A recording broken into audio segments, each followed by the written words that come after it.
talk. Welcome to our three speakers, which I will introduce in just a minute, and they will be speaking on Richard Spruce on the Rio Negro reanimating biocultural collections. But before I introduce our speakers, I thought I would take the opportunity of being in our library in Burlington House to show you some archives that we have about Richard Spruce, who was a fellow of the Linnean Society.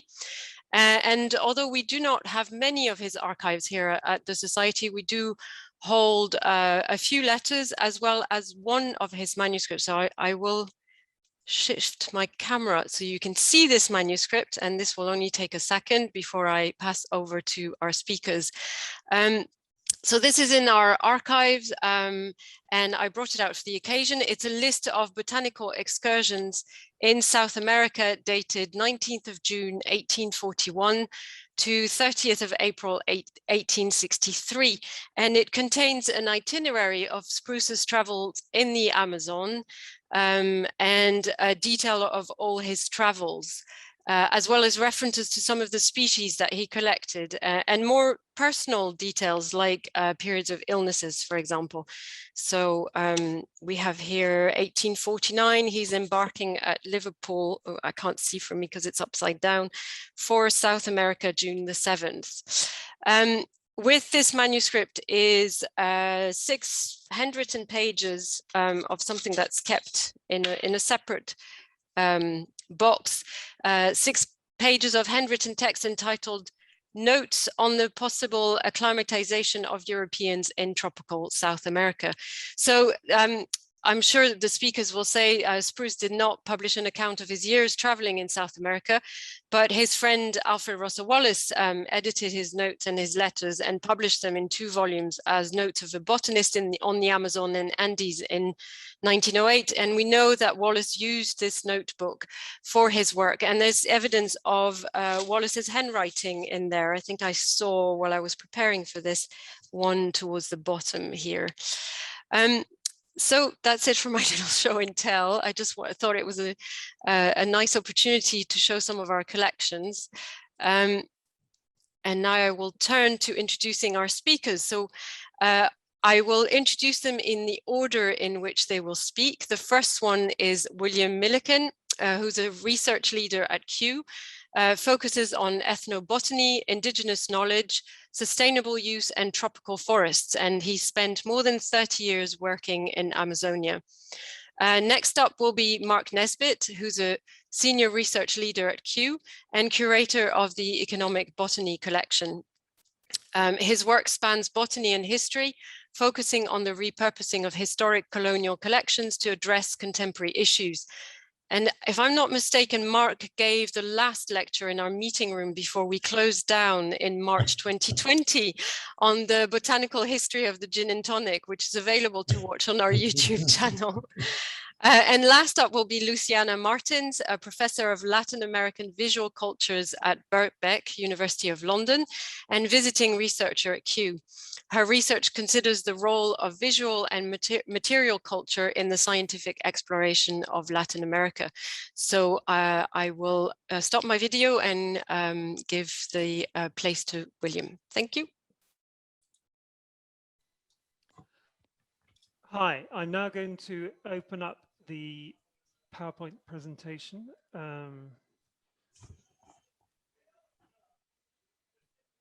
Which is here. And to begin with, actually, I should talk about the participants. So Birkbeck, which Luciana works for, the Instituto Socioambiental, which is an NGO that works in Brazil, Kew, the Rio de Janeiro Botanical Gardens in Rio, and also FOIN, which is the Institution of Indigenous People on the Upper Rio Negro. And how do I get to the next slide? Oh, okay, sorry. So what I'm going to do is talk briefly about his travels, some of his collections as a botanists. He was a botanist, but he was an explorer, a naturalist, a linguist, a geographer, a geologist, a sociological observer, and many other things. He was born in Yorkshire in 1817, and he died in Yorkshire again in 1893. He was a naturalist from a very early age. He was educated by his father, who was a teacher, and at the age of 16, he had already listed all the plants in Ganthorpe, and then after that, he added 2 new species to the British flora. So from an early age, he became reputed as an excellent botanist, and and he was also temporarily a mathematics teacher, but he was in correspondence with other botanists in the UK, including William Hooker and George Bentham, and he made his first expedition to the Pyrenees in 1845 to 1846. If you note on the left, one of the specimens he collected, which is in 1846, he's written his description in Latin. And actually, if you look at his notebooks that he collected in Amazonia, it's all written in Latin, which is how you had to describe a species at that point. During his expedition to Pyrenees, he collected 17 new bryophytes, and he was not always very healthy, even from an early age. In the book, which has just been mentioned, was written by Wallace in 1908 from his notes and his letters. But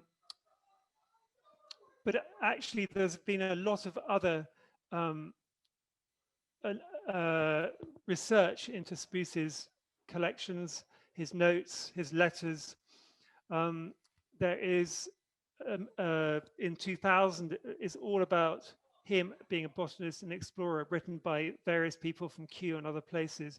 And on the right is a book that was published in 2015 with Wallace, Bates, and Spruce, because actually Wallace met Spruce in Santarém. They all went to the Amazon at the same point.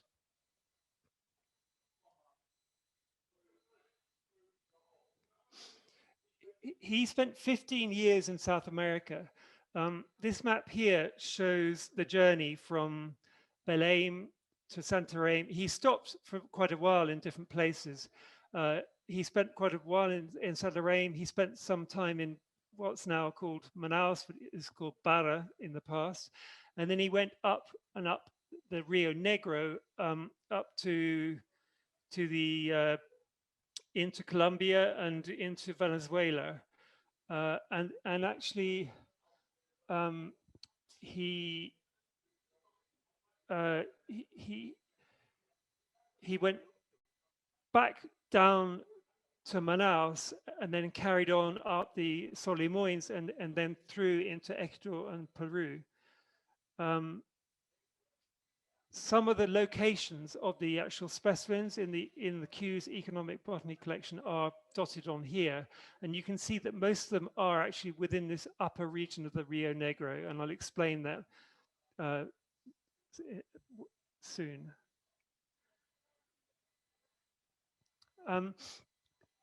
If you travel in the Amazon today, it's very much like it was as Spruce went up the river, in a big boat, swinging hammocks for days and days, going through this enormous river that got narrower and narrower until eventually you would get into smaller rivers and igarapés, which are tiny streams. And then he would have used wooden canoes. There's a specimen on the slide which actually was collected by Spruce. It's made from Itauba, which is a very hardwood Mesolarus species. And this image here was taken a few years ago of a matero, somebody who actually helps botanists do their botanical work, collecting specimens. If you look at these aluminium poles, they are to help collect specimens from tall trees. And in the past, when Spruce was there, he actually sometimes cut trees down, but also he would have used climbers that he would employ to climb trees, because it's very hard to climb 40 meters up. If you look at this that's come up, it's 100 feet high, and he said the wood is so hard that the tools cannot enter the tree. That is a species that he collected, a new species which is now used to make pottery from the bark. He went up through villages, very simple, to like this one, but the wood wouldn't have been cut by chainsaw. They would have been done with axes. The thatch would have been done in the same way, using geonoma leaves from a palm. But unfortunately, there was no satellite connection when Spruce was there. And actually, he was interested in what he saw, how people were actually using plants. So he would have seen these people collecting geonoma leaves to thatch their houses, and would have recorded that in his notes and possibly in his specimens. He collected, sorry, I missed that. That's him collecting geonoma leaves. He collected 7,000 plant specimens. That's with several duplicates. And many of these are what's called type specimens, which is a specimen from which you first describe a species. These ones in Q are kept in a red cover, which meant that they are the most important ones. And they were done because in the war, they're the first things to make sure they're not damaged. He actually, the specimens he collected were sent to Hooker, who then sold them on to other people for herbaria collectors. And that was how he funded his trip. Now, if you look in the middle, there are the herbarium specimens. And but these are actually crucial to all the rest of the economic botany collections, the notes on plant uses, his collection notebook, which he did for every specimen, and for the letters. And all of these are based on specimens with a number. So you start with number 1 and you keep going. So if you look at this specimen, it's quite interesting in that he would have written on pieces of blue paper notes on the on how this plant was used, whereas the one at the top has got the same number, 2577, but that's got where it was collected, the date it was collected, its common name in indigenous language, and even the língua geral, which is sort of Portuguese name, Cupuaba Rana. But here, I think he actually wrote the bottom bit of paper in the field, and then he added it to the specimen. One thing is that he actually called it Parivoa when he wrote it, but later it was described as Eperua purpurea. That is that is synonymy, or where it was a new name described by Bentham. I put in Sprucei on POAP, which is the Plants of the World online, to find how many species are called Sprucei, and there are very, very many. And that's because Spruce was the first person collecting plants in detail in their area. So many of the species were new species, and often the people who described them put Sprucei as his name for the guy who collected them. And even this one is actually Neosprucei, so that's a genus, Neosprucea grandiflora.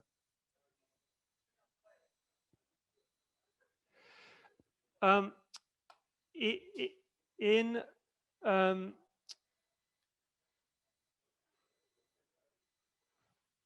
between 2002 and 2005, there were scanning specimens and notes, which was done between Kew and the Natural History Museum, and they've been put online, but they were only in Ecuador and Peru.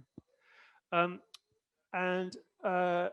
Reflora, which now is managed by Rio de Janeiro Botanical Gardens and supported by Kew, now has almost 4 million specimens online. And it included specimens, older Brazilian specimens, including in Kew, New York, Paris, and Edinburgh, including the spruce material. So if you, these are some of the specimens collected by Spruce, and there are 18,460 specimens on Reflora. This has made it so much easier to actually determine the connection between the specimens and the related resources, such as the notes or the economic botany collections, particularly with the synonymies, the changing of names, which happens quite often. Then the letters from Richard Spruce to William Hooker and other correspondents have been scanned, and they're very interesting in terms of understanding what's happened, A, within his journey, but B, within what he's actually sent. So if you look at this letter here, he says, I'm sending a list of living plants for your gardens, and I put a few museum specimens and some seeds into large boxes of dried plants, that's herbarium plants, to go to Mr. Bentham. And in that, he also is writing about the uses of plants and sometimes putting images as well. He was also an artist, amongst other things, and all the images are now in the Royal Society. And he, so these pictures here are actually 2 pictures of a drum, which is made on the Waipes on the upper Rio Negro. There's a picture of São Gabriel de Cachoeira, which actually is now one of the bases of ISA, one of our participants, Instituto Socioambiental there. And also some pictures of indigenous rocks, which are observed on the Rio Caciqueri.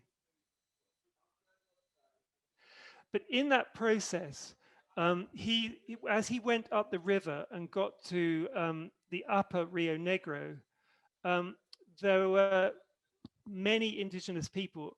In that region, there are the Tucano, Baniwa, Tuyaca, Barasana, Bare, Warikana, Hupta, and several other indigenous peoples there. And he became much more interested and collected more data than elsewhere in the Amazon. So although he started off collecting things which might have, in some cases, have been bioprospecting, collecting samples of plants which might be used in trade by the British Empire, he started to collect more interesting things that were made by indigenous people, illustrating the indigenous people there. Richard Evans Schultes is another ethnobotanist. In fact, he was at some point thought to be, by some people, the first proper ethnobotanist. And he actually made a very similar journey 100 years later, up from Belém, up the upper Rio Negro, up into Colombia, up the Hualpes. And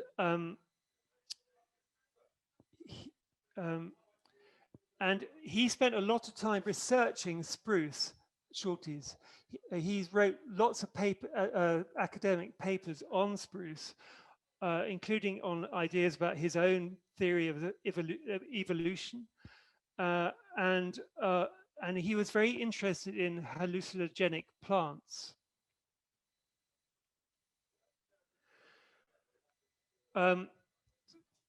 This plant here, Banisteriopsis carpi, named after the common name carpi amongst the indigenous people, is ayahuasca, and it was used in Dabukuri ritual festivals.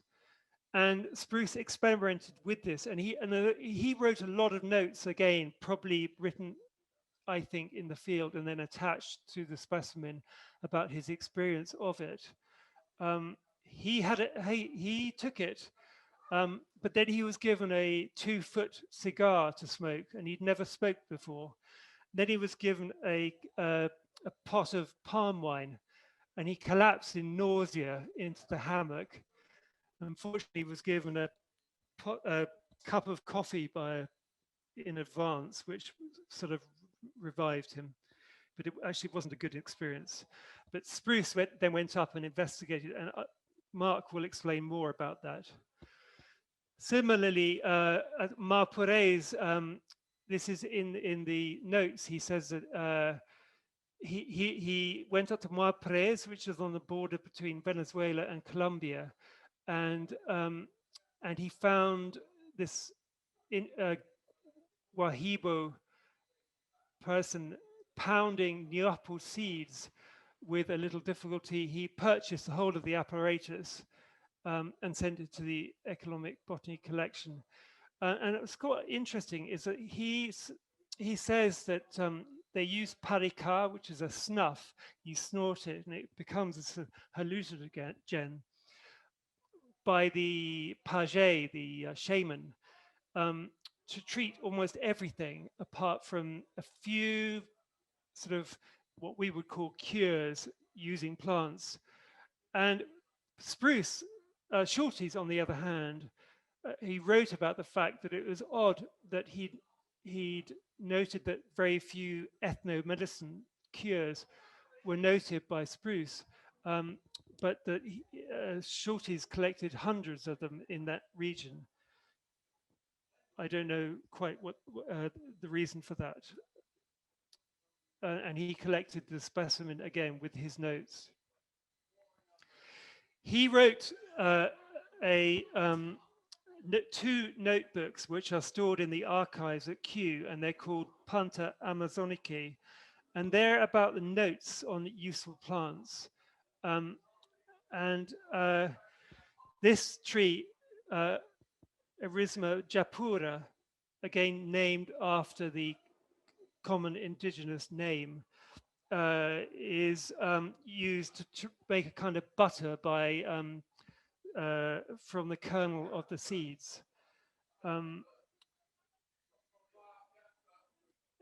if you note in this that the specimen has got the same number, the specimen he collected and the specimen in Planta Amazonicae 2613, it corresponds between the names and the specimen, which means that no one gets confused in the future. This is a reasonably new kind of take, this organization of his collections in a way that was not seen before.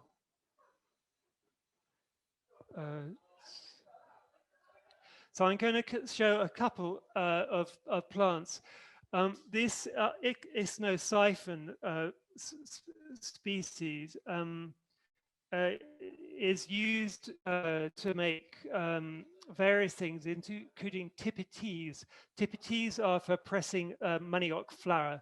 You grate it and then you put it in this and squeeze it, and when you pull it with you sit on a pole, it squeezes out the poisonous juice, which you can then make farinha from. And it's still being used today. This is a Yanomami man a few years ago making it. And what's interesting is that actually he learned it from other people. They didn't do it until it was passed on by Carib tribes who taught the Yanomami to do it, and now they use it because it's the easiest way to press manioc. So this knowledge is passed between the communities, or sometimes it remains only within one indigenous community.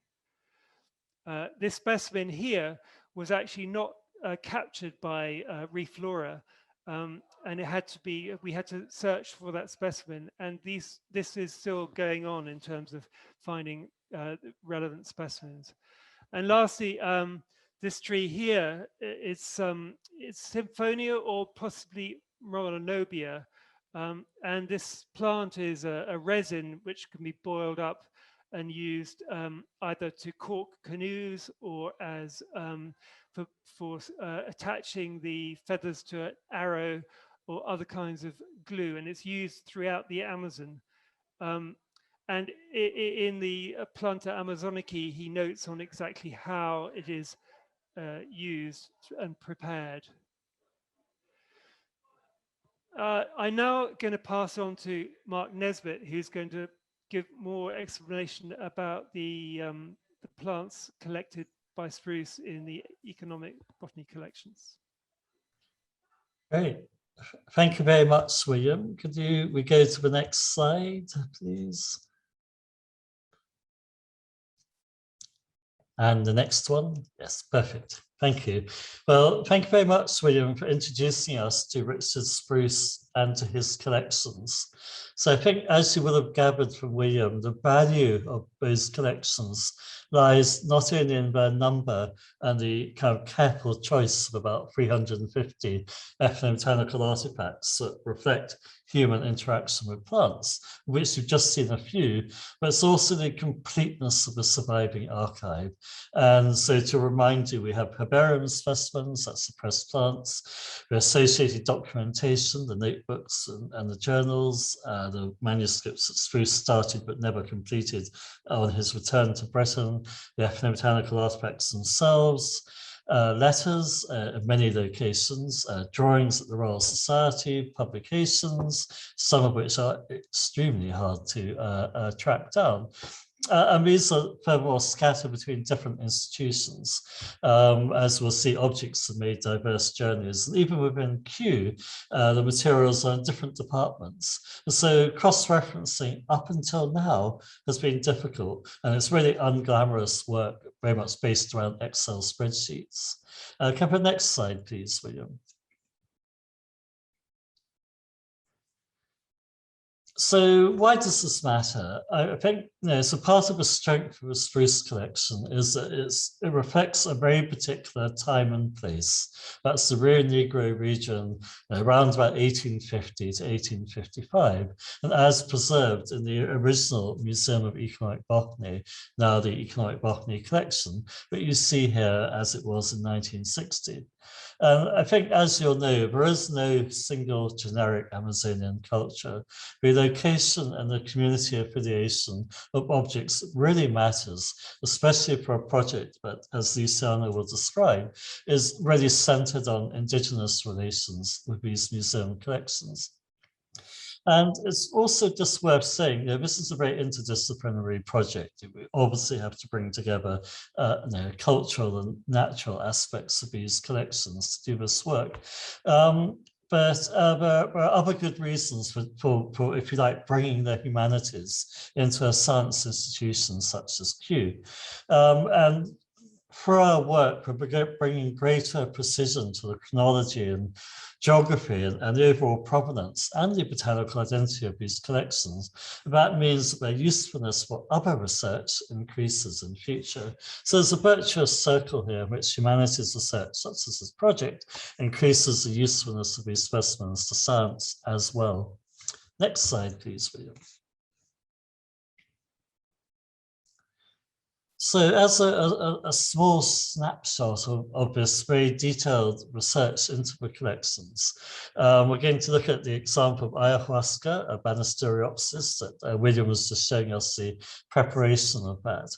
And three pieces of work underpin what I'm just going to describe. And one is the digitization of Spruce's journal and collecting notes by two colleagues, the Rio de Janeiro Botanic Garden, funded by the British Council, Viviana Correll and Mariana Tamiguchi in 2016. The digitization of Spruce's herbarium specimens through the Reflora project, sponsored by the Brazilian government that William mentioned, but an exercise in reconciling all of these by Julie Knight, a master's student in ethnobotany at the University of Kent. And her work has come up with some really striking findings. And it's particularly evident that unlike the herbarium specimens, as William described, are absolutely foundational for Linnean botany, for Western botany in the Amazon. And they've been much studied and much annotated. You can see all the annotation labels on this specimen here. The ethnobotanical specimens have been very little studied in the 160 years following their arrival at Kew. So if we look at the stems of the vine of Banisteriopsis, so these arrived at Kew in 1854, but still described on the printed label on them, the original label, as Banisteria sp, that's Spruce's field identification, still described as that, in fact, on our online database. Now, what if you want to update that identification? You think quite correctly that's very difficult simply using these pieces of stem. And that's not what Spruce collected. Well, he didn't collect that by itself. Now, like other ethnobotanical specimens, it has a 3-digit collecting number that's in the museum entry book and on the label, in this case 166. And that's part of a series running from 1 to around about 350, covering all of the ethnobotanical specimens. Now, what hasn't been noticed until Julie's work is that in plain sight in Richard Spruce's letters, copied into the museum entry book that you see here on the left, we have 166, that's the number of the artifact, then embedded in the text is 2712, 2712, which is the number of the herbarium specimen that vouches for this identification. And so this is indeed herbarium specimen 2712. So Richard Spruce paired the two specimens, very likely collected at the same time and at the same place, because he knew that the ethnobotanical material itself, like wood specimens, like fruits, like artifacts, couldn't be identified from that alone. You need a proper herbarium specimen. And what Spruce believed in the field to be a species new to Western science, that's why he didn't name it in his field notes, was new. He named it himself in 1858 as Banisteria carpi, based, as William said, on the local name.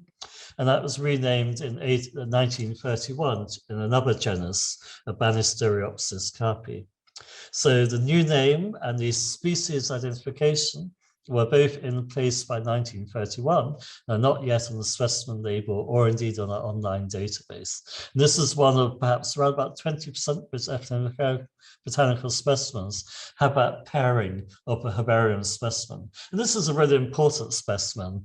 It was sampled from Richard Schulte's famous analysis in 1969, which showed that this specimen contains about 0.5% of the alkaloid harmine, so roughly comparable to what you find in current day vines. So really important work showing that the historic chemistry of these specimens survives through time. It means that you can apply modern analytical techniques to historic specimens.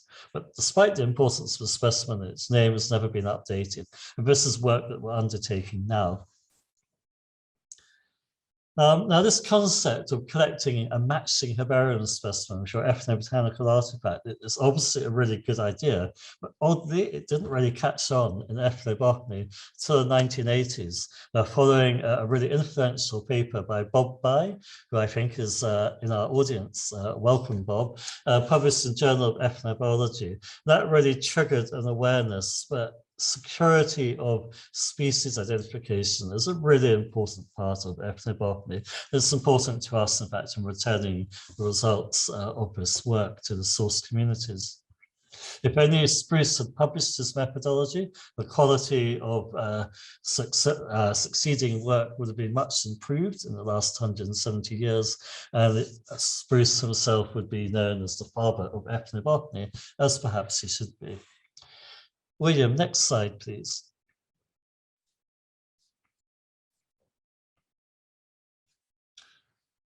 So just a word to say, this is not the first of such projects. We've drawn inspiration from similar collaborative work on Natura's Amazonian collections in Vienna, published as Beyond Brazil, and Andreas Schultz's current work in Berlin, with the collections of Koch-Grünberg, and Mariana de Campos Francose's work on Historia Naturalis Brasilia in Leiden. So this idea of looking at if you like, the collection and extraction of information from South America that's ended up in Europe and returning it to source communities is proving a really rich vein of research. And it also enables us, in the case of this shield, to tap into photographic evidence that exists in other places. This is one of Koch-Grünberg's photographs. Really quite informative about objects that are no longer used. Now, what we are finding, and William, I can see, but a change I made to the slides hasn't appeared here, is that we're finding that there are objects that are culturally sensitive. There's potentially new information that's unpublished in Spruce's notes. And a really important part of our current work is consulting on how best to present, or indeed not present, that information to the wider community. And so, for example, we're not showing an image of a jurupari, a sacred trumpet, or devil's trumpet, as sometimes known, because there are cultural restrictions that make it important that certain segments of society can't accidentally view that trumpet. So, William, I think your version of the slide deck might not have my last slide, but let's have a look. If you go next.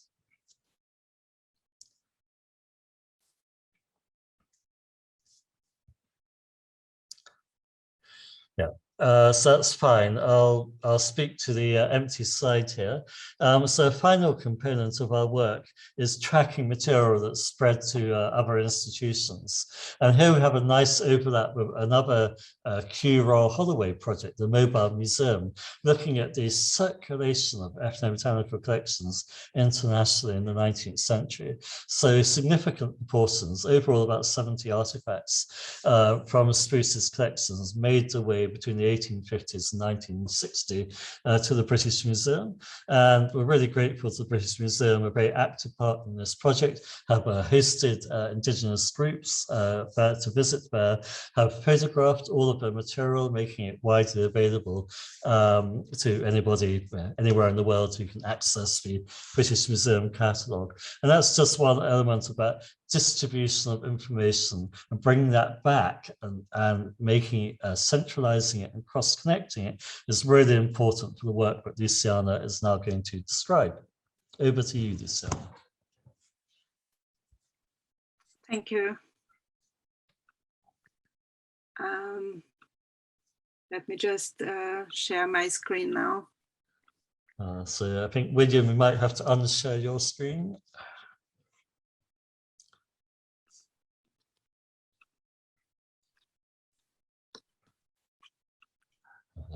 Yes, that's my last slide, just appearing briefly there of some British Museum objects.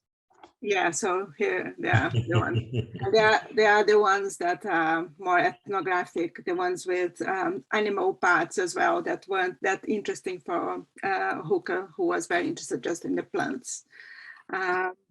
So I'm going to talk now about the activities that we have been developing in this Digital Amazon research program.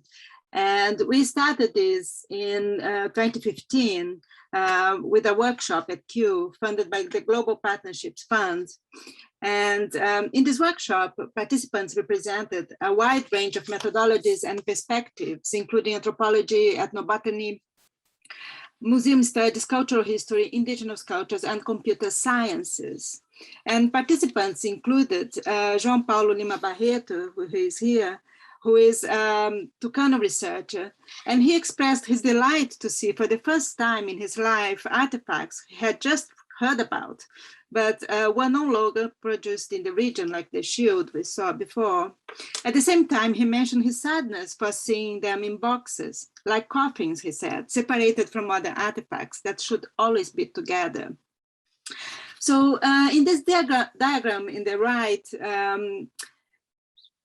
it represents an alternative framework for the program developed by William that attempt to identify discrete yet overlapping thematic work packages based around a combination of activities and technical areas.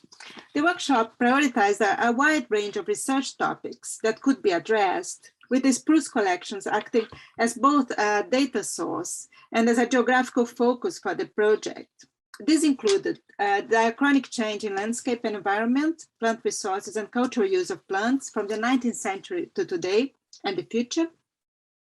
That digitization and integration of specimens and text-based data relating to spruce collections, repatriation of data to both forest communities and scientific users, and public education for the wider public, including schools, and critical study of the relationship between museum collections and source communities, including re-evaluation of museum practice in the light of indigenous knowledge and the potential for development of new collections. In a second phase of this program, this time funded by the Newton Fund and British Council, two researchers from the Rio Botanic Garden that William mentioned, Viviane and Mariana, initially came to Kew, where they were introduced to advanced curation of ethnobotanical specimens, including how to integrate different collections for research, understanding their meaning and significance. In addition, the results of their technical training were used to improve the Reflora data platform that William mentioned as a case study in herbarium collections integrated with spruce objects. A second activity of this project took place at the Rio Botanic Garden, where we led a training course into integrated research on biocultural collections for Brazilian participants from various institutions around the country, including Rio, São Paulo, Pará, Amazonas, and Paraíba. This was followed by a 10-day workshop on ethnobotany, exchanging intercultural botanical knowledge. This workshop took place in São Gabriel da Cachoeira on the Upper Rio Negro, including indigenous trainees from the Chiquié, Isana, and Lower Wapés rivers.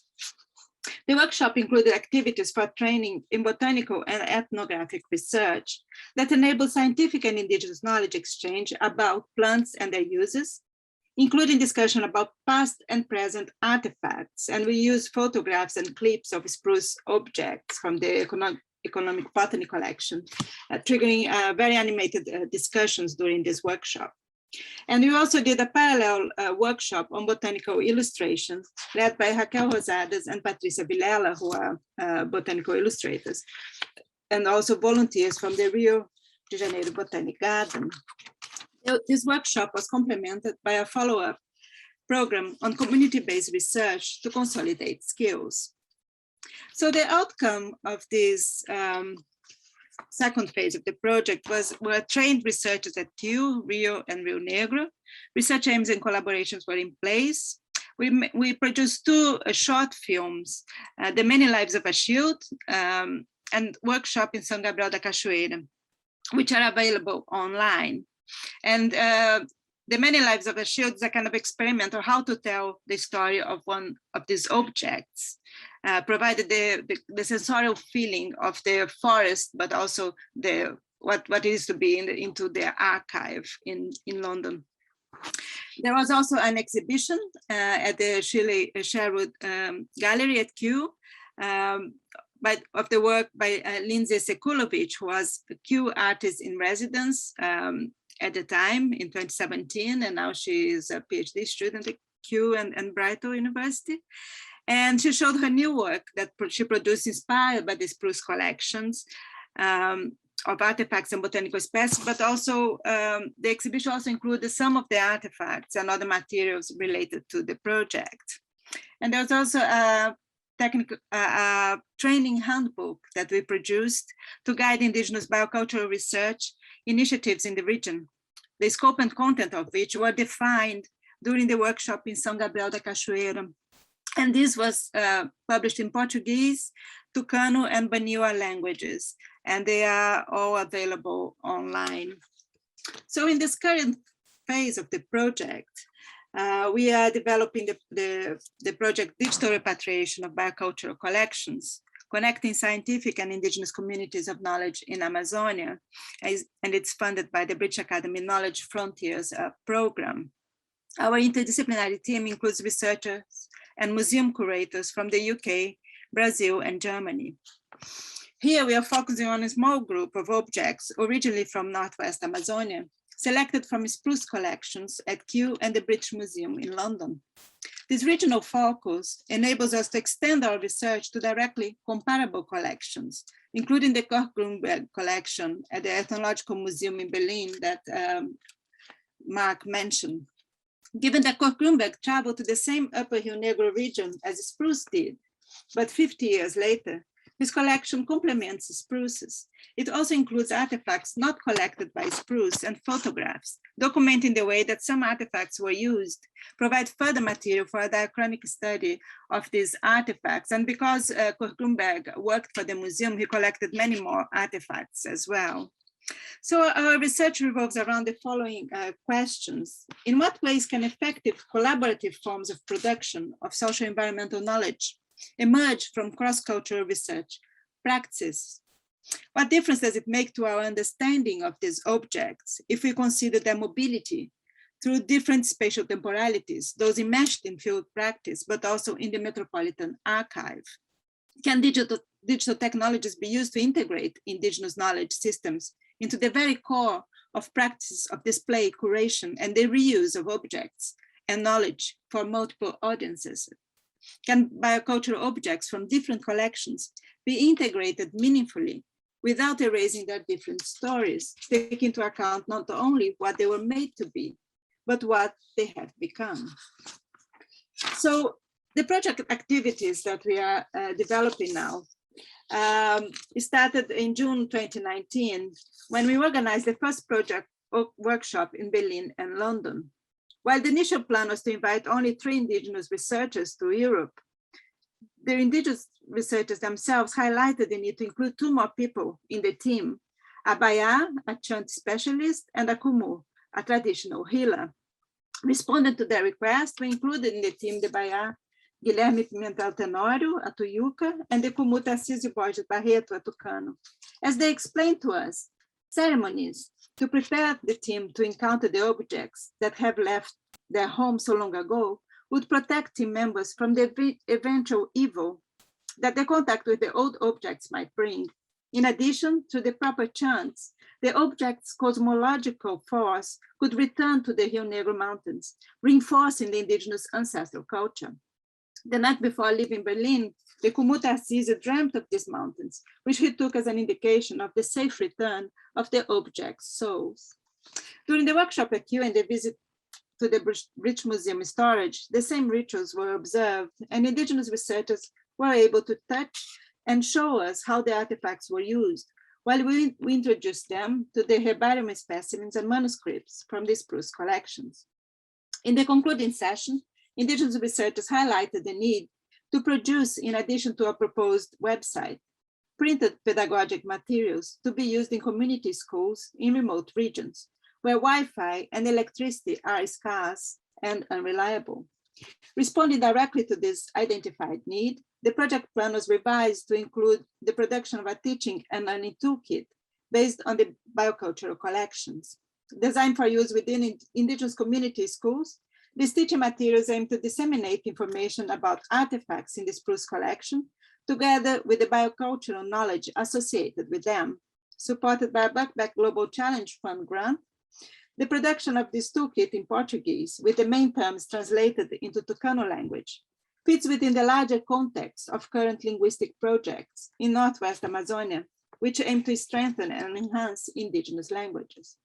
We aim to produce this toolkit during the Planned Knowledge Exchange workshop in Amazonia in April 2020, which unfortunately had to be canceled due to the pandemic.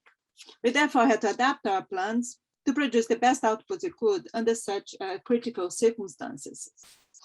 Given the uncertainty of the pandemic situation in Brazil and the UK, we started working on the teaching and learning toolkit, which seemed to be the most manageable. This meant liaising remotely with Dagoberto Lima Azevedo, a Tucano indigenous researcher and translator, and finding alternative ways to develop the materials. So the teaching and learning toolkit consists of a guide for the spruce collections of the Upper Rio Negro.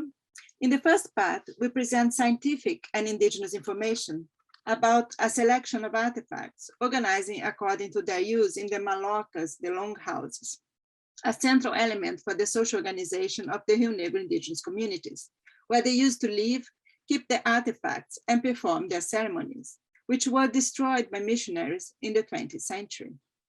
The second part includes a broader historical overview of the Upper Rio Negro region in the 19th century, European collectors and the collections, the indigenous and the non-indigenous ideas on digital repatriation, a timeline, and a lesson plan. And this is how we are organizing the information about the artifacts. We have a photograph of the artifact, and we ask, what is it? The name in Portuguese and indigenous languages. Is it still found in the communities today? Was it made of? And we have the name of the plants in green that refer to a list of specimens in the book as well. Where is it kept? And we have the objects that are kept in the Economic Botany collection at Kew, the British Museum, or the Ethnological Museum in Berlin.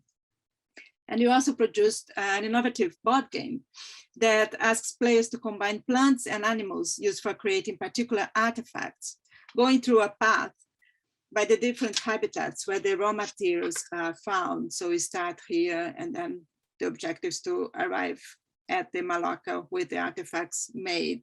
And we also have the cards, the artifact cards, and the raw material cards, and the ponds are made of jupati seeds. Meanwhile, and we are pre-launching these materials next week at the Botanic Garden in Rio, just to remind, there's a week of Amazon bioma there. So meanwhile, the communities in the region have recently got access to Wi-Fi. So since March 2021, we have been working on a series of remote workshops in the communities of São Pedro, Cachoeira Comprida, São Paulo, Pirarapoço, and Acarapoço, in the Upper Tiqué River. In these meetings, we share knowledge about the spruce collection in London and the current indigenous knowledge about plants and artifacts, with a view of making new artifacts and documenting indigenous and scientific biocultural knowledge. So we show them, for example, the drawings by Wallace of the Malocas that are at the Linnean Society, also the drawings of the Maloca by Richard Spruce, where he did the plan, he detailed the size and the materials that the Maloca were made of. As an exchange, they show us the photos of the Maloca they are currently building in the region. And this is in the São Pedro community, with photos of the materials they are using, how they are doing that. We also ran an online plant drawing workshop led by Lindsay Sekulovic, which aimed to develop drawing skills as a way of sharpening the eye for botany, as well as a tool for enabling the visual and tactile knowledge of plants to be enhanced among the participants. And we had 56 people participating in this workshop. In addition, we are also convening a discussion about the possibility of donating a selection of new artifacts to the National Museum of Rio de Janeiro as a contribution to the recreation of its ethnographic collection, which was lost in the devastating fire in September 2018. In terms of outcomes of these meetings, we aim to help record knowledge about the artifacts and plants among the communities for themselves and future generations, document this knowledge for the project, compare and contrast the current use of plants with that of the plants collected by Spruce, probe whether other artifacts that are used to be made but are not produced anymore might be made again, support management of the important plants if required, support the production of new artifacts that could potentially be sold but also donated to the National Museum, and promote the reconnection with ancestral knowledge through the artifacts among the communities. Currently, we're also organizing a program of remote interviews with indigenous and non-indigenous museum curators for the development of protocols for the viewing, circulation, and reproduction of these biocultural collections online, which will inform our policy report. Although remote activities are no substitute for face-to-face encounters, as we know, especially with the connectivity problems that we face during our virtual meetings, this restructured program of research is nevertheless enabling us to keep up the interest and engagement of the indigenous communities with our project.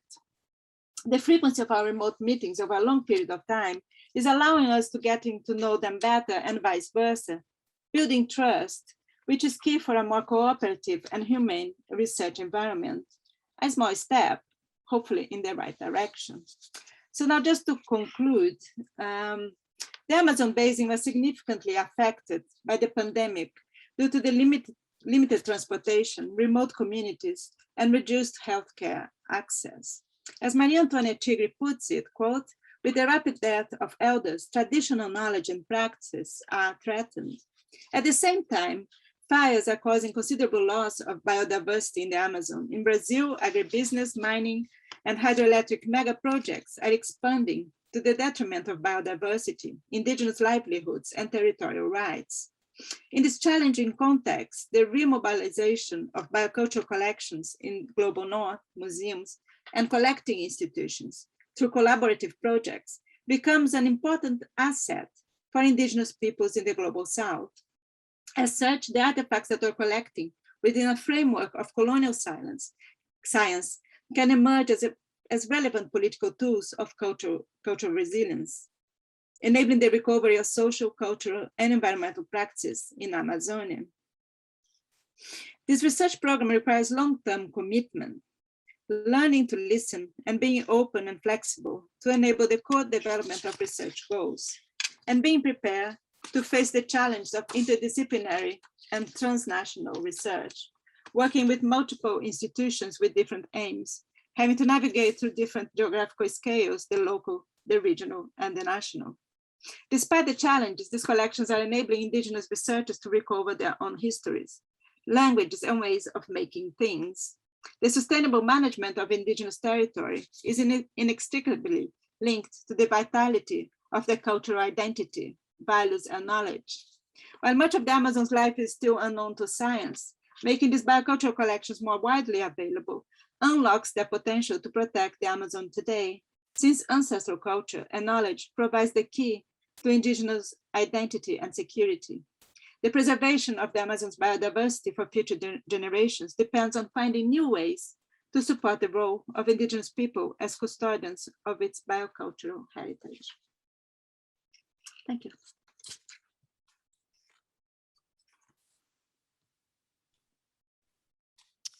Thank you so much to all three speakers for such a broad-ranging talk that went from the collections, and I was particularly interested to hear about the interconnectedness of different types of collections that make the manuscript work so well with the herbarium specimen, with the ethnobotanic material, and it's fascinating what the project is uncovering, and then all the way down to the value of interdisciplinary collaboration that can bring about such interesting outreach and outcome projects. It's absolutely fascinating. Thank you very much.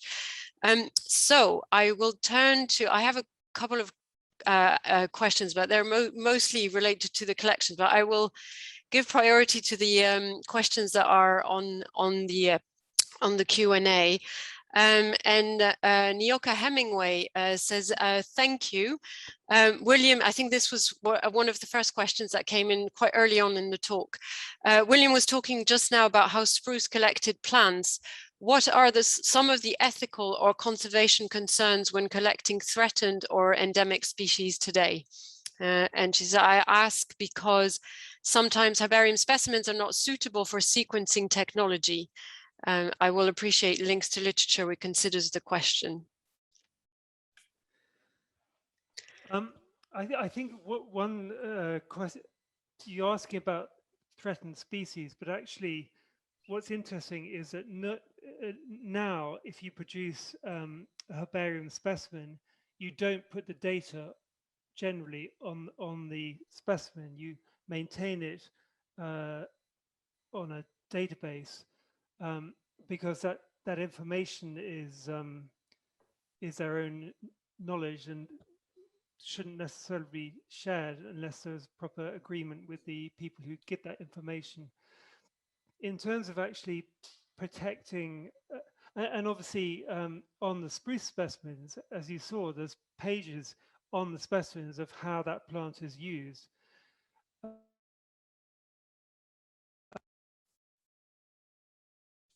Oh, William, I'm afraid your sound has gone.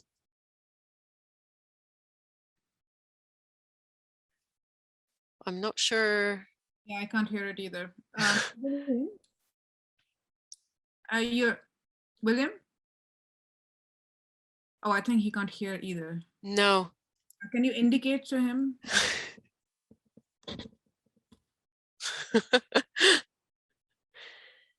I think you try again. If not, you might have to come out and come back in. That's happened to me once. But at the moment you're on mute, but try and muting again. Oh. There you are. It's all good. Sorry, didn't hear anything. We've heard the first bit. I was saying that in terms of threatened species, I think that now, if you, on the database, for example, a threatened orchid, you don't put the location because people go and collect it. I am not aware of the plants that Spruce collected as being threatened species. I think there may be some which are used for logging, which have been put on the red list, but I'm not sure I can say more about how you should maintain the information or not. Okay, thank you. I don't know if any of the other speakers want to add anything to that. No, that's fine. Shruti Chopra asks, have the possibilities of physical repatriation of some of the objects been discussed? It has been raised sometimes, you know, but in this region, there are several issues about that. First of all, I mean, this is for Mark to reply. I think, you know, the disponibility of Q to do that. But independently of that, it's difficult to know exactly, you know, where the objects came from. I mean, which was, you know, the exact indigenous group that the objects belong to. So it's difficult to know who we are going to return these artifacts to. This is one issue. The other issue is that this culture of preserving artifacts is something that is not present in some of those indigenous groups. You know, when they were here, for example, they saw the tanga, which is this backcloth kind of piece of you know, that they use in their ceremonies, and we asked them, so you keep it, and you know, once you made it's something that you give to your son or daughter and something, and they said no, we always want to use the new one. you know. So this culture of keeping things is not, you know, kind of ingrained in, and it's not part of their culture. The artifacts, they have their life and they die. They should die, and that's one of the reasons why they had to do these rituals to encounter these artifacts here, you know, in Europe, because, you know, they are ancient, you know, artifacts, and they are dangerous, you know, because they were taken away from their regions, and so there is a very nice paper about an attempt to return some of the artifacts that were in the museum in Manaus to the upper Rio Negro region. I think it's by Geraldo Andrello. And he says, you know, that when they first arrived, the artifacts in the community, nobody was there, you know, they were all hiding, you know, because they didn't want to have this contact with this, you know, with these artifacts that were completely alien, because they were kept apart from their culture. So, you know, it's not straightforward, the return, but of course, you know, they are thinking about creating their own museums now. And so, you know, if that happens, I think they might want, you know, especially the artifacts that they don't have anymore in the region, they don't make anymore. So they might want them back, you know. So this is a conversation that I think we will have to have at some stage. If Mark wants to complement that. Yep. So thank you very much, Luciana. So that's a kind of indigenous perspective. Perhaps I can offer a curator's perspective. And the fact is that there is marvelously rich collections of artifacts, many of which are no longer made, and which are really important records, exist in many museums that are thousands of miles away from the source communities. Many of those museums are, of course, in Brazil, extraordinarily rich collections in Rio de Janeiro, Sao Paulo, at the fantastic Museo Geldi, and they also exist in Europe. So I would say all of these museums face the same challenge about how to most responsibly share and use these collections. And there's a range of options. I don't think there's any one-size-fits-all solution. Physical repatriation is definitely appropriate in some cases. Electronic repatriation is, I think, a given these days. The days in which Indigenous researchers will be charged hundreds of pounds to access photographs of their communities' collections are, I very much hope, behind us. And I think both Kew and the British Museum have made really important strides in that direction. So digital sharing is important. The idea of stewardship, which I think the Museo Geldi in Belém or Manaus has really taken that forward. Legal ownership may have to exist on a piece of paper, but I think certainly in the Economic Botany collection, we're moving towards that concept of stewardship. And Nick Thomas, the curator of the Anthropology Museum in Cambridge, has quite often argued that the distributed nature of the collections and the different expertise that enables you to assemble around collections enables rich and surprising and important new things to happen, but might not happen if all of those collections are in one place. So it's a short question, I'm afraid a complicated question that museums are going to be working through with Indigenous peoples for no doubt the next 100 years or so, but we hope to make slightly faster progress than that. Thank you, Mark. There's a question from Bob Bai who says, saludos. Are there any plans to extend this program to collections at Kew and the British Museum that were made by other collectors of the 19th century? Yeah, I think the British Museum has been doing this kind of work for a long time, for several decades. I think it's really important to stress that the staff who work in the kind of ethnographic collections at the British Museum have really championed the voices of Indigenous peoples in terms of accessing and using those collections, and in our project have been exceptionally generous in that access. In the case of Kew, they were a much smaller collection, We have essentially 1 and a bit members of staff is it. And we have been working in this way, I suppose, for the last 10 years or so, originally with some of our Maori collection from New Zealand, and been emboldened to be, instead of being reactive, to actually reach out ourselves. And we were emboldened to do that because of the presence of Kew, of William Milliken and his 30 years ethnobotanical experience in the Amazon, and then starting to work with Luciana as a cultural and arts historian, and then building this incredible group of collaborators, Indigenous and scientific collaborators in Brazil. So this we see as itself a long-term project, a 20-year project perhaps, that we're about 5 years through at the moment. In terms of where my thoughts at Kew are going next, I've just got funding from the same program, Knowledge Frontiers at British Academy, to work with the Transdisciplinary Medical University in Bangalore, looking at East India Company collections at Kew. So this is, if you like, a different kind of source community. This is not indigenous in quite the same sense, but it is a deliberately decolonizing model in which, rather than Kew scientists going somewhere else to study things in another place, the Indian scientists who today know far more about Indian medicinal plants and their history than anyone at Kew, are coming to Kew to study collections held here. So this is a program that in museums across the country, and perhaps the Pitt Rivers is a really outstanding example of this, but Cambridge has done great work in Polynesia, is an ongoing running program that is kind of moving from geographical region to geographical region. But Luciana, would you like to add to that?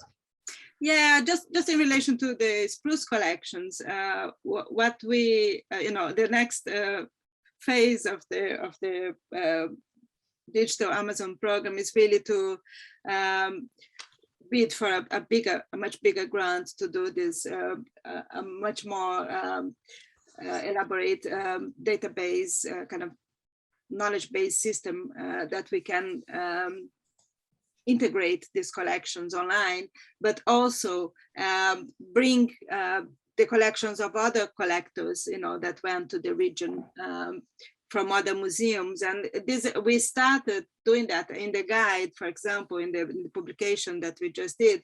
We put information about Natter, for example, that went to the region in the early 19th century, about Schomburg and other collectors. So, and there are, for example, collections by the Portuguese as well in Coimbra from the same region, a little bit late 18th century. So the idea, in our ideal imagination is really to try to bring all these collections together. It would be fantastic because we could really have this diachronic vision, of the region and the dynamics of the region as well. So is in our plans, but we know that this will take some time to get there. But yeah, I think it would be fantastic, really.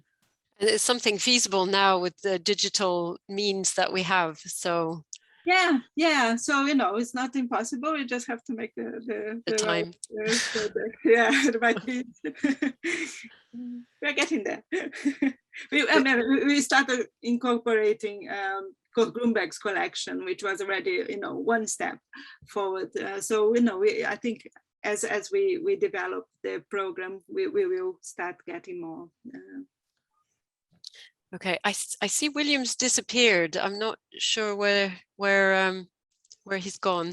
And there are no more open questions. I did have a couple, but it's mostly on Spruce, and it may be that William is best placed to reply. But I will ask anyway, and if you can reply to, I was wondering what Spruce's relations with the indigenous peoples were, and what he says within not only his published works, which were published by Wallace, but also in his notebooks and all the various manuscript traces we have of him.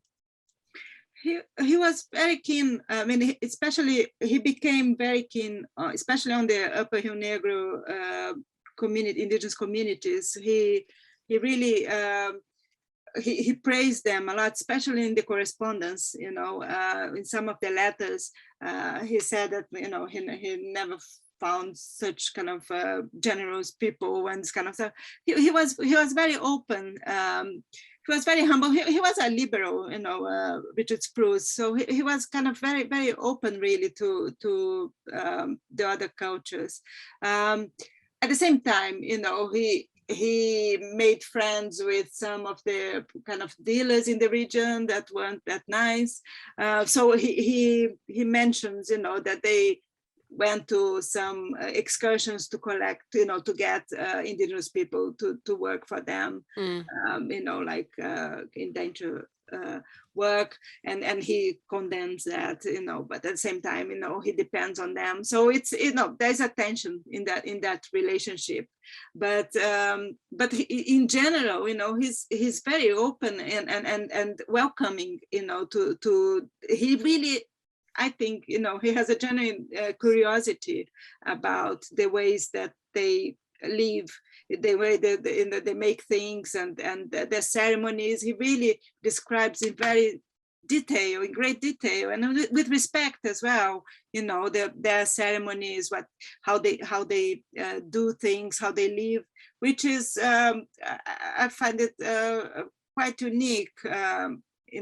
From that period, his you don't see him dismissing them, or their knowledge that it does, this is kind of superstition or anything. He really, writes them down, takes notes, and he doesn't judge them, which I find, fascinating for someone in that from that period.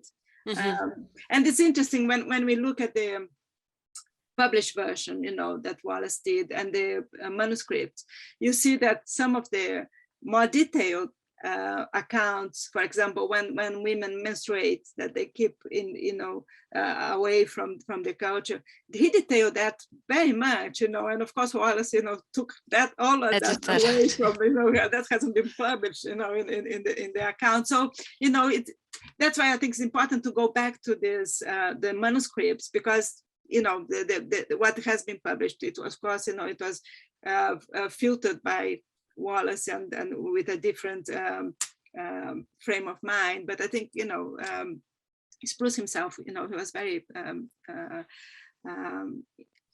of open and interested, I think. Mark, you looked like you wanted to add something. I was just going to say that something that Luciana, I think, has alerted all of us to is these wonderful portraits by Spruce at the Royal Society, on which I think perhaps you've written in a recent paper, Luciana, but I think they're some of the first named portraits of people in the Amazon. And you can just see that they appear to be naturally, but not ethnographic, sort of race-driven images, if you like. They are quite sympathetic and individual. Would you agree, Luciana? Yeah, and he puts if they are the daughter, the granddaughter, they put the names of them, describes in detail, how they cut their hair and their attitudes as well, to being drawn and how they wanted to be drawn or not. But, so, he really has, you can see, that there is some empathy there, towards these people, and he really took time to, to sit down and take portraits, and he really kept these portraits with him, for all his life. I mean, he tried to publish them because he wanted to publish, because he did a vocabulary of indigenous languages as well, and he wanted to publish that, but that didn't work. So he kept with them. And the interesting thing is that Wallace kept with him as well. He published some of them in the book, and Wallace died with the portraits as well, because Wallace went to the same region, yes, and had the same people that Spruce did before Spruce, really. So it was, it's interesting, this connection, I think. Yeah, and then Wallace lost most of his manuscripts in the fire on of the ship. Not the manuscripts, the artifacts as well, because he collected very similar artifacts that Spruce collected, but all disappeared. Yeah. Ray Heaton's been saying just that John Hemingway's book on Spruce, Naturalist in Paradise, is a terrific read on Spruce's journey by someone who has been there. And there's another question by Bob By. How will audiovisual materials be linked to the ethnobotanical specimen collection? Maybe that's one for you, Mark. I don't know. Well, I think so. I think so there's an important digital element to the project, but if you like, we are renegotiating and revisiting as we work through this. So as you heard from Luciana, some of our content has been redirected to books, but the fact is that digital content, which is becoming increasingly accessible in the Amazon, allows you to do flexible things that, to be honest, museum catalogues are still in the dark ages, really rather unhelpful. So Lisa, do you want to say just a word about some of the expertise you've got at Birkbeck? And I think there's some great models in some of your earlier work about how we can bring together these different forms of data. Yeah, I did before. That's the project that Mark is mentioning about the weaving communities of practice. This was a project about textiles in the Andes, in Peru, Chile, and Bolivia, and the V&A and British Museum here in London. And we did this database with textiles from archaeological samples to today.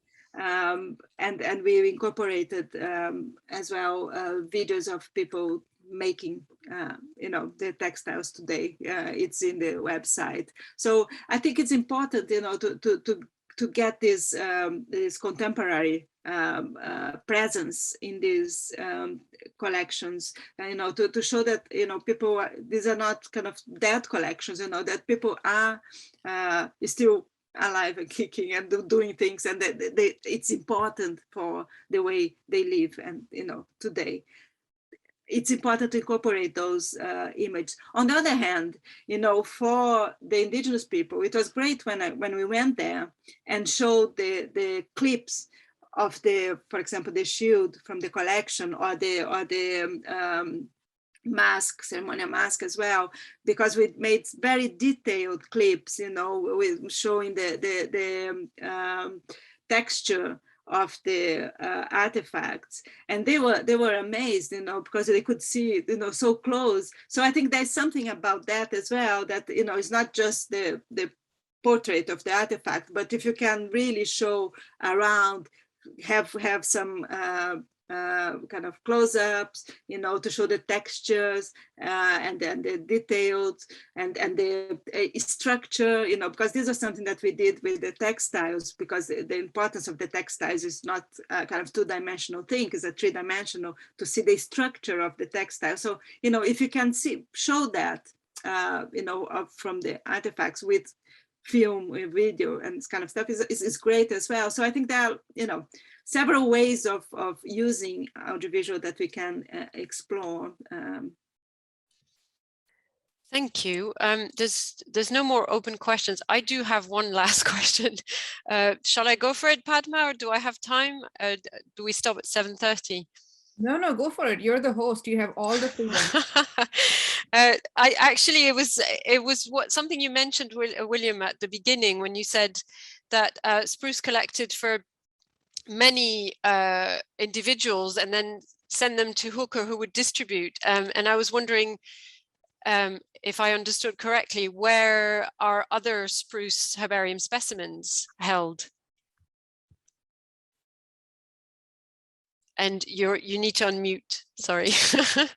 I don't have a list of all the herbaria, but you can see them there are some in Rio de Janeiro, some in Belém, in Paris, in New York, in Edinburgh, in Missouri, maybe, I think, a lot of herbaria. Sometimes they, I think, were given to collectors who then transferred them to herbaria. But Luciana, you or Mark, you may have something else to add. Yeah, I mean, the person who dealt with the specimens and distributed them in London was Bentham, really.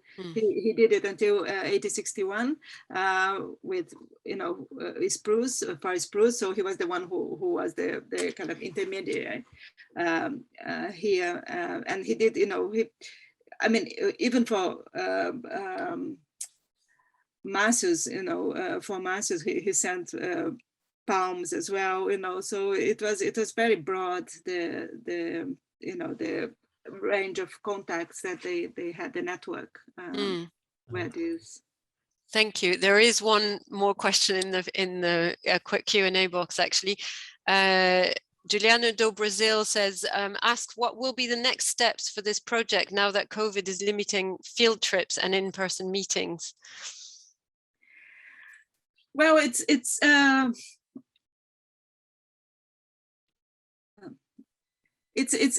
opening up a bit.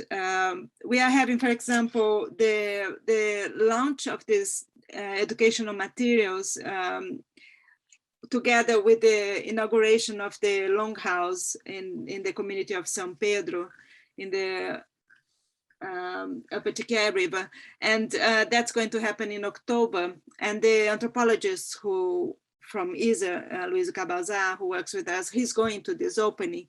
So, it's starting to get more feasible. People are getting vaccinated in Brazil as well. And so, fingers crossed that things are going to be better in the future. And at the same time, they are getting more used to using, the Wi-Fi, internet, and these things, and these remote workshops that they are doing were the first time, so we use this as a way of them to getting used to the technology as well.